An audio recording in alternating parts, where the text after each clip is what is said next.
Ya lengkap, baru 7 orang ini.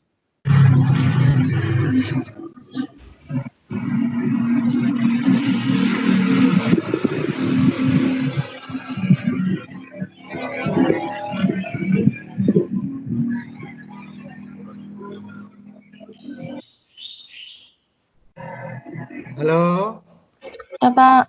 udah ya? Saya mulai ya. Iya, Pak. Oke, Pak. Udah ada berapa orang itu? 13, Belum 10 ya? 14. 14. Hari ini saya semuanya sehat ini? Alhamdulillah sehat. Alhamdulillah sehat, Pak.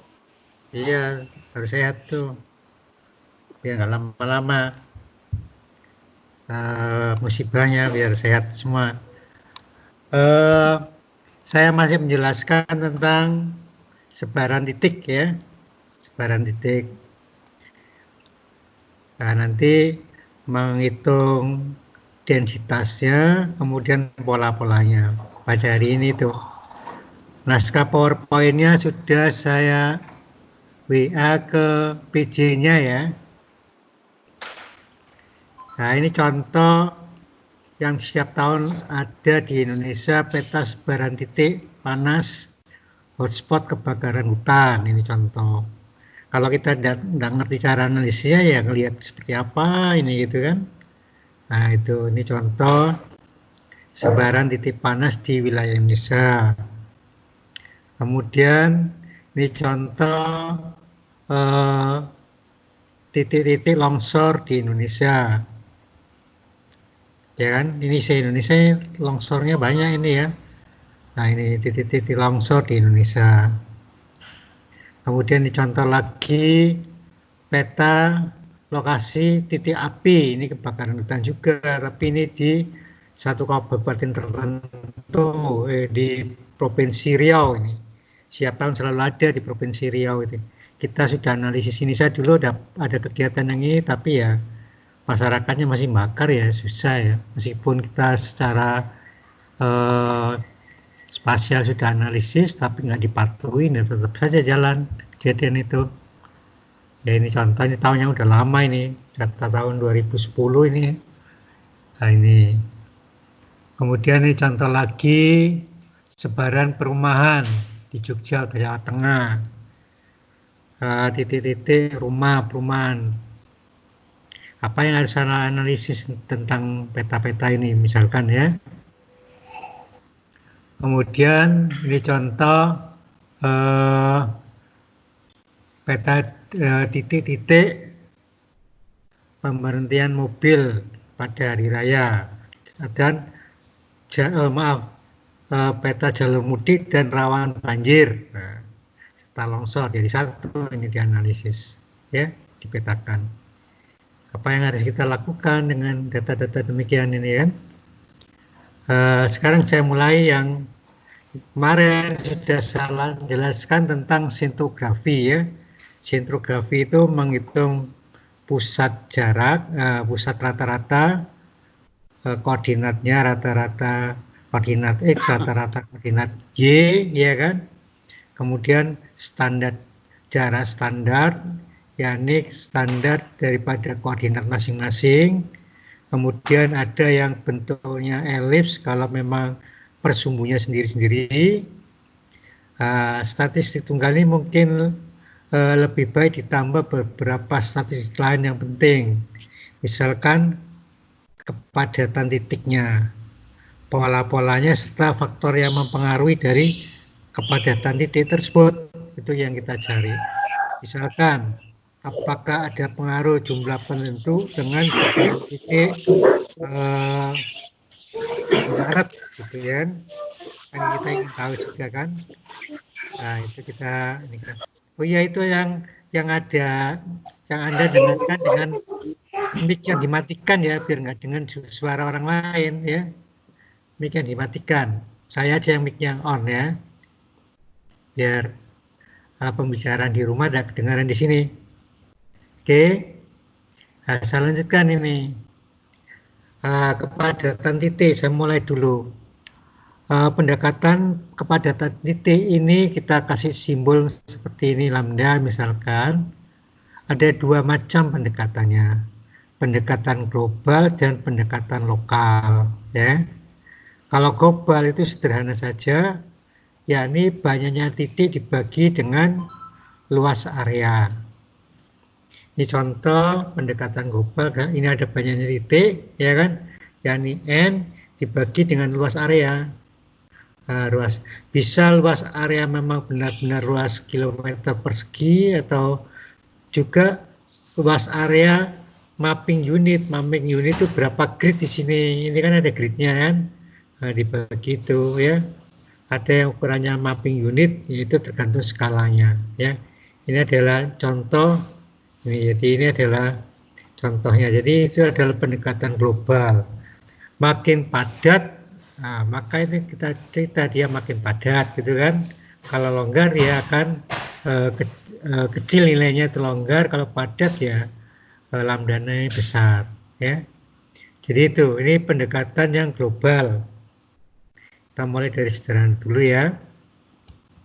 Kemudian kepadatan lokal, yakni kepadatan pada area KI, ya, pada area KI. Kepadatan pada area KI, yakni banyaknya titik dibagi luas area KI.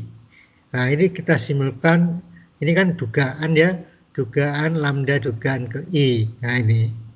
Jadi misalkan luas area ini kita bagi 4, maka ini kepadatan nomor 1 adalah 0,16. Jadi area studi dibagi sub area.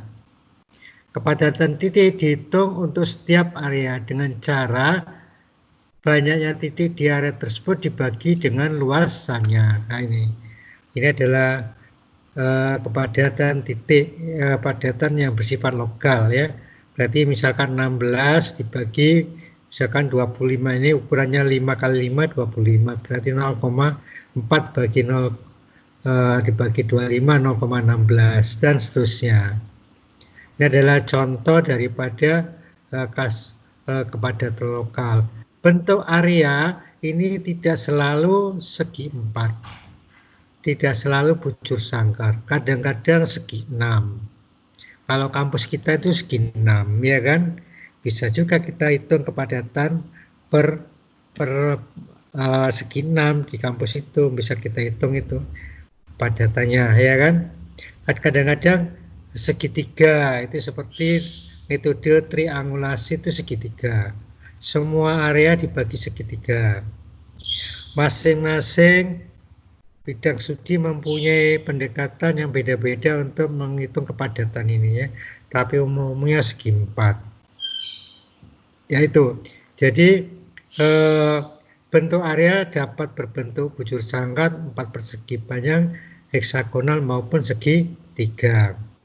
Di dalam kepadatan lokal ini ada 2 pendekatan, yakni kuadrat kepadatan dengan metode kuadran dan kepadatan dengan metode kernel ya.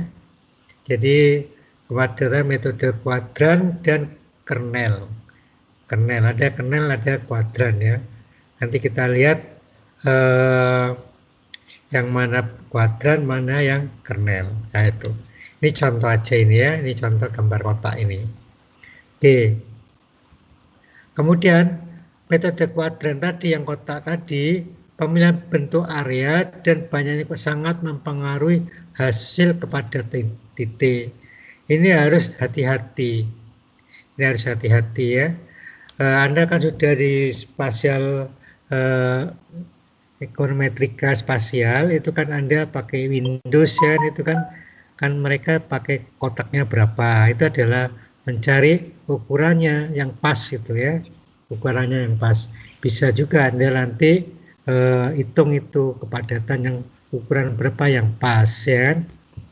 Itu jika kuadran terlalu kecil, maka ada kuadran yang tidak ada titiknya. Ini kurang bagus. Namun Bila terlalu besar ukurannya akan kehilangan informasi perubahan tingkat kepadatan. Ya, perubahan tingkat kepadatan. Kalau terlalu besar itu kan jadi kotaknya cuma sedikit, ya kan? Kita tidak tahu perubahan kepadatannya. Tapi kalau terlalu kecil ukurannya, maka ini apa itu tadi, ada titik-titik yang tidak ada, ada kotak yang tidak ada titiknya. Oke, bisa dimengerti, itu ada yang dimengerti ya. Kemudian kadangkala nilai kepadatan dipengaruhi oleh variabel lain, kita sebut kovariat. Oleh karena itu cukup menarik jika dilakukan perhitungan kepadatan pada kelompok kelas-kelas variabel lain. Misalkan kepadatan penduduk sangat berkaitan dengan ketinggian lokasi. Misalkan Anda bergerak dari Jakarta menuju puncak, itu kan ketinggian lokasi berubah-ubah. Makin naik ke puncak, perubahan tingginya makin tinggi kan. Anda kelompokkan berdasarkan kelas ketinggian. Range-nya ketinggian dari sini sekian sampai sekian, sekian sampai sekian, sekian sampai sekian. Kalau di undang-undang makin tinggi lokasi harusnya jumlah penduduknya makin sedikit. Kalau di Jabodetabek itu kebalikan itu ya, makin tinggi makin padat, itu aneh juga itu. Aneh juga, sehingga sering banjir ya. Kalau saya pernah ke Korea, ke Cina, itu makin ke atas tuh padatan penduduknya sedikit, tapi kepadatan dari pohon yang makin besar. Nah, kalau kita agak aneh di situ ya. Ya mungkin mencari yang dingin tapi melanggar yang lain. Oke. Metode ini dikenal dengan tessellation surface ya, metode tessellation surface. Jadi nanti Anda bisa hitung kepadatannya hubungannya dengan ketinggian lokasi. Makin detail ukurannya, makin pengelompokannya makin banyak, itu makin bagus Anda melihat tren kepadatan berdasarkan ketinggian lokasi. Ya, itu. Ini contoh, saya kasih contoh ini ya. Ini makin ke atas ke kanan ini makin tinggi, misalkan gitu kan. Nah ini. Maka kalau dibagi konturnya, nah ini ketinggian yang sama ini garisnya. Jadi antar sini sampai ini range-nya ada. Ini sampai ini range-nya ada. Ini sampai range-nya ada, ya kan? Misalkan untuk masing-masing luasan ini, kalau di software bisa dihitung luasannya ya, meskipun bentuknya tidak beraturan. Ada, misalkan software GIS itu bisa menghitung ya. R saya kira bisa menghitung luasan area dengan bentuk yang tidak beraturan ya, dengan bentuk yang tidak beraturan. Nah, di sini Anda hitung ya. Jadi ini overlap antara titik-titik objek ini kan dengan ketinggian lokasi. Nah ini dipetakan tinggiannya. Oke. Kemudian misalkan ketinggian lokasi ini dibagi 4. 1, 2, 3, 4 kelas.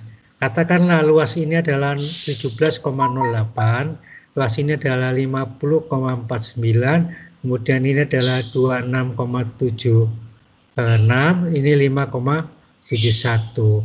Titik ini titiknya ada 3, ini titiknya ada 9, ini titiknya ada 4, ini titiknya ada 4. Maka dibagi dengan luasannya, maka di sini kepadatannya 0,176. Ini 0,178, ini 0,149, 0,7. Nah ini ya.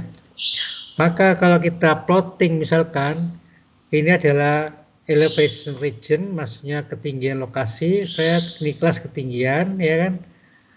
Maka ini ada point density atau kepadatan titik tadi, maka kita bisa grafikkan ya, ini eksponensial kira-kira gitu, kita fitting ini, maka kita mendapatkan fungsi ya, antara elevasi ketinggian dengan densitas daripada misalkan ini penduduk, maka ini penduduk gitu ya. Jadi kita bisa mencari dengan metode tessellation surface ini, bisa mencari ini. Anda bisa melakukan tingkat kepadatan, tidak hanya ketinggian lokasi, plotting jarak antara Jakarta menuju lokasi. Nah ini ya, jadi misalkan jarak pusat Jakarta Pusat, kita tarik garis menuju ke atas ke Bogor, sampai ke manalah, ke Cianjur, nanti yang sebelah kanan kita tarik